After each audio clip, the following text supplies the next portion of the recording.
Hola, bienvenidos a este espacio de aprendizaje donde hablaremos un poco acerca de la importancia de la coherencia y la cohesión en la comprensión y producción de textos orales y escritos.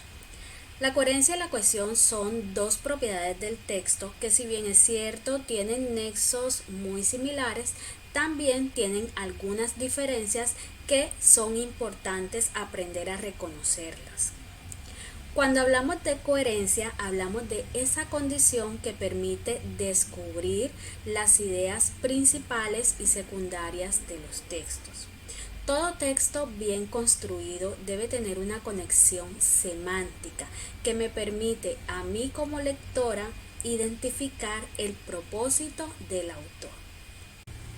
Un texto coherente debe estar construido como una unidad. Por ejemplo, si preguntamos acerca de la idea central de una obra literaria como el retrato de Dorian Gray de Oscar Wilde, podemos hablar acerca de muchas situaciones que se presentan en la obra, pero la situación principal y la idea que rodea a todo el texto es la búsqueda del placer de Dorian Gray y los efectos de su alma en un retrato. Un texto coherente debe ofrecer información relevante. Por ejemplo, si seguimos consultando acerca de la obra literaria de Oscar Wilde, podemos omitir datos irrelevantes como sus comidas favoritas, la talla de sus zapatos, entre otros aspectos que no tienen nada que ver con la obra literaria de Oscar Wilde. Un texto coherente debe tener en cuenta los conocimientos del lector. Por ejemplo, si vamos a un congreso de astronautas o a un congreso de médicos, este espacio estará lleno o tendrá un lenguaje especializado sin términos coloquiales como los que estamos acostumbrados a utilizar en la cotidianeidad. Hablemos ahora de cohesión. La cohesión es la relación que existe entre las frases y palabras del texto en el aspecto lingüístico. Cuando hablamos de cohesión es importante mencionar la coherencia local y la coherencia lineal.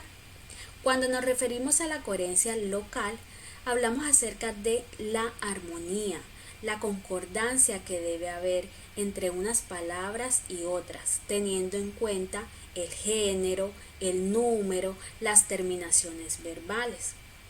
Cuando hablamos de coherencia lineal, hablamos acerca del uso de elementos o recursos lingüísticos que ayudan a darle relación al texto. La principal función de la cohesión es evitar las repeticiones, es ayudar al texto a darle un significado de manera organizada, sabiendo ubicar cada palabra de acuerdo a su función. Cuando un texto tiene cohesión, hace buen uso de los conectores.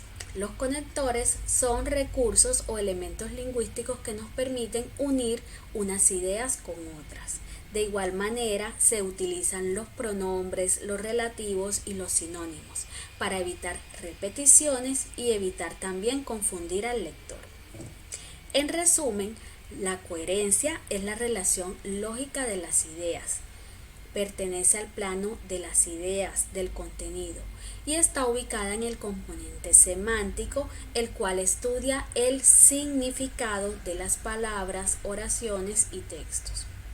Cuando hablamos de la cohesión, hablamos de la expresión de la relación lógica de las ideas. Ubicamos al texto en el plano de la forma, de cómo está estructurado, de cómo se organizan las palabras en función de otras para que darle al texto un significado. Y la cohesión está ubicada en el componente sintáctico, ya que la sintaxis estudia la organización lógica de las palabras y también su función dentro de las oraciones, las proposiciones y los textos. Existen elementos de cohesión que nos permiten organizar de una mejor manera nuestros escritos, en la medida en que conozcamos su funcionalidad, sus categorías, vamos a tener un mayor éxito en la comprensión y producción de textos académicos. La referencia exofórica. es aquella que relaciona un elemento del texto con elementos de la realidad que están presentes en el contexto situacional. Esta referencia exofórica también es llamada deixis espacial, deixis temporal o deixis local. La referencia endofórica se divide en dos, puede ser anafórica o catafórica. Cuando se habla de la referencia anafórica, se habla acerca de una palabra que reemplaza otra que ya se ha mencionado anteriormente. Por ejemplo, en la oración nos hizo una buena oferta, en ella nos habló de todas las ventajas.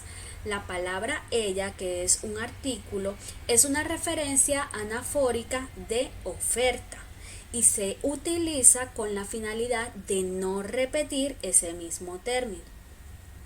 Cuando hablamos de la referencia catafórica, aludimos a un término prospectivo. Todos los empleados les solicitaron a las directivas un aumento. Las palabras les solicitaron nos permiten saber que se va a mencionar una idea del texto en el futuro.